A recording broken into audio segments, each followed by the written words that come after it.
Hi guys, welcome back. In this part we are going to learn how to retrieve the data from the SQLite database. So here there are two buttons, save and load. We already complete the coding for save button. Now we are going to code the load button. So like the save button we are going to create the action listeners for the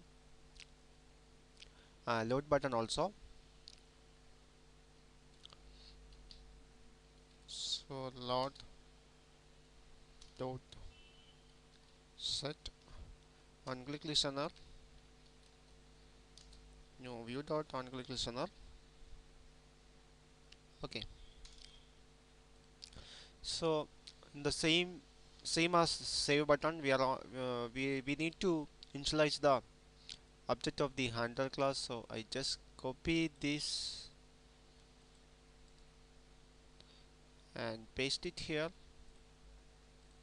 We just initialize that handler object, that is the object of the data handler class. Now we need to open the database, so we need to open it. Now we just open it, and now we are going to get the values from the database. Take a closer look of the get data method. Okay, here is the method name is return data. Actually it will return on an object of cursor class, so we need an object of cursor class here. Cursor c is equal to handler dot return data.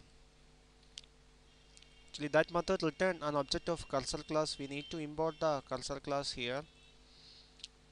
Okay, now we iterate the cursor object for returning actual data from the database.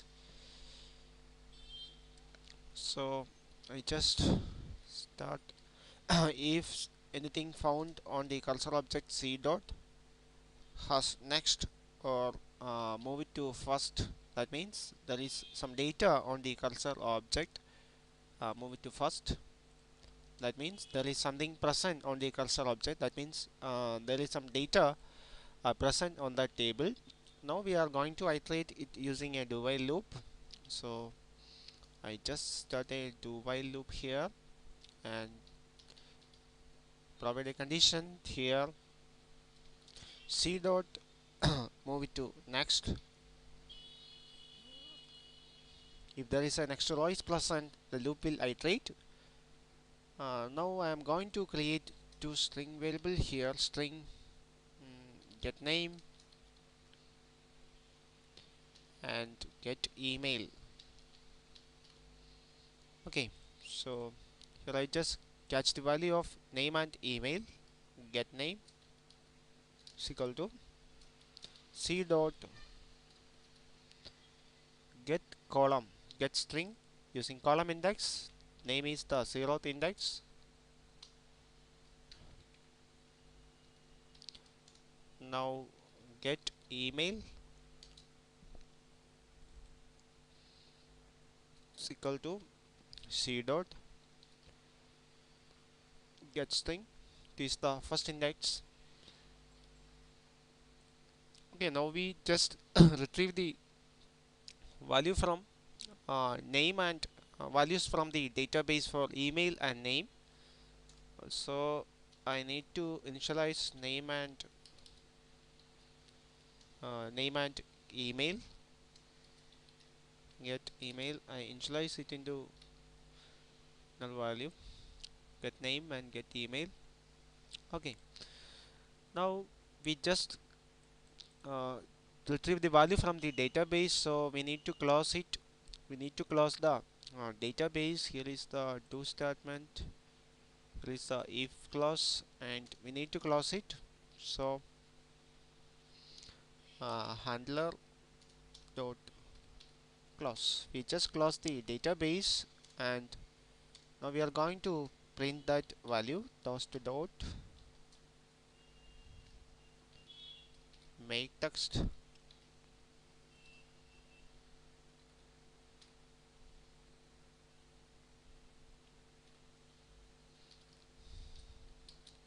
get base context name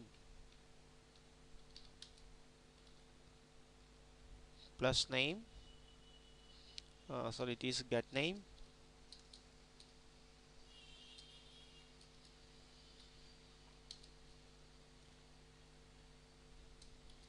and email,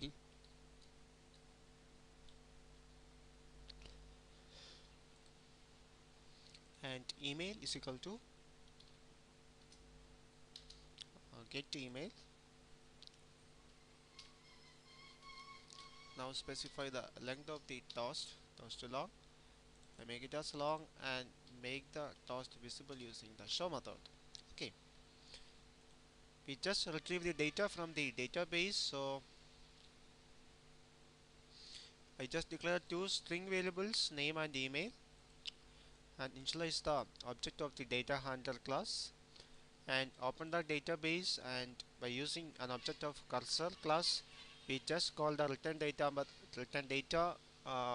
of the data handler class, and we iterate that cursor class here, and by using the column index using the method called the getString, here is the 0th column index, that means it is represent the name field, and here is the email field, and we finally close the database and print that two values using a toast. Now this is the time to check the project. So now I'm running the project now. Run as Android application. Okay, now project is executed and successfully launched on the emulator. I just give a name here, Lupesh, even email here, lupesh at gmail.com. First I am going to save it. Okay, data is inserted. Now I am going to load the data. That means retrieve the data from the database, load data. Name is equal to Rupesh and email is equal to rupesh at gmail.com. Guys, this is how we using an SQLite database in Android. Please subscribe my channel now for getting more video updates. Thank you for watching. See you in the next part of this tutorial.